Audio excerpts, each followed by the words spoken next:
Jordan Turpin, one of the 13 siblings who were rescued from a California house of horrors in January 2018, is speaking out, along with her eldest sister, Jennifer Turpin, about the night she escaped the house and sought help from police. In a candid, gripping interview that aired on 2020's Friday, Turpin described the moment she snuck out of her home. She was 17 at the time, and she and her siblings, who ranged in age from 2 to 29, were being tortured by their parents, David and Louise Turpin. For years, the Turpin children were abused and subjected to beatings and punishments that included being chained to their beds. Turpin said that she feared for the safety of herself and her siblings, and it was ultimately her fear that led her to escape the house, despite having been kept so isolated that she had never spoken to a stranger before. "That was my only chance. At least if something happened to me, at least I died trying," Turpin said. Before her escape, Turpin was able to acquire a disabled cell phone, which could only be used to call 911, so she snuck out a window and called for help.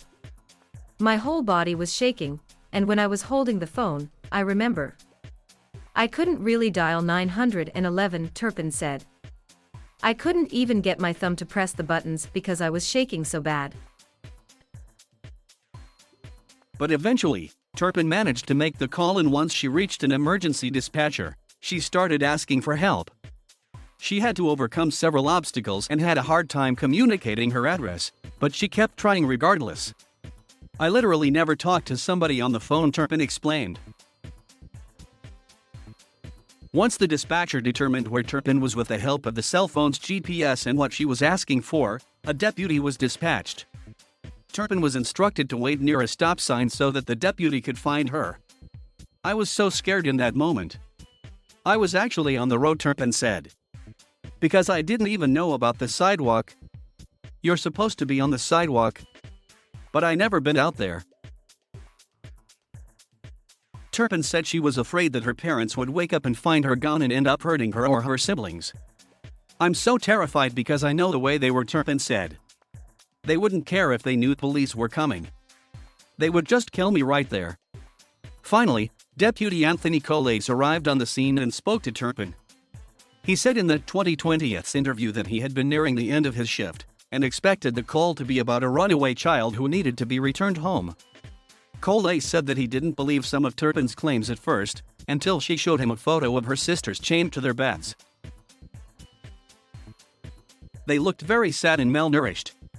They were very pale," Coles said.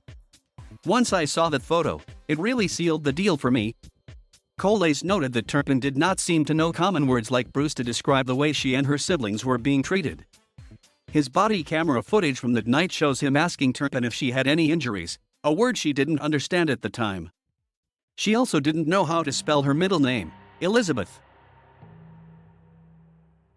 The deputy decided to call for backup, and he and other authorities went to the Turpin family home after daybreak to perform a welfare check, about an hour and a half after Turpin first escaped. Turpin said that she was glad that police responded, because she knew that if she had gone back to the home without having successfully called for help, she would have been killed. "I had to make sure that if I left, we wouldn't go back and we would get the help we needed.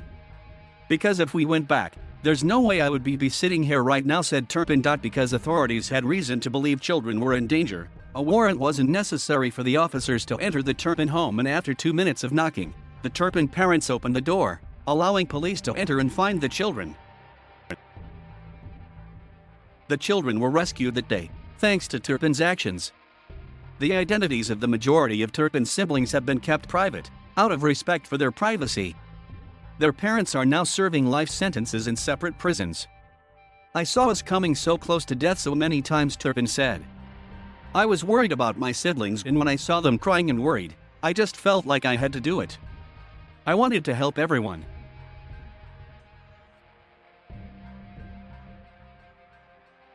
Thank you for watching. Please subscribe.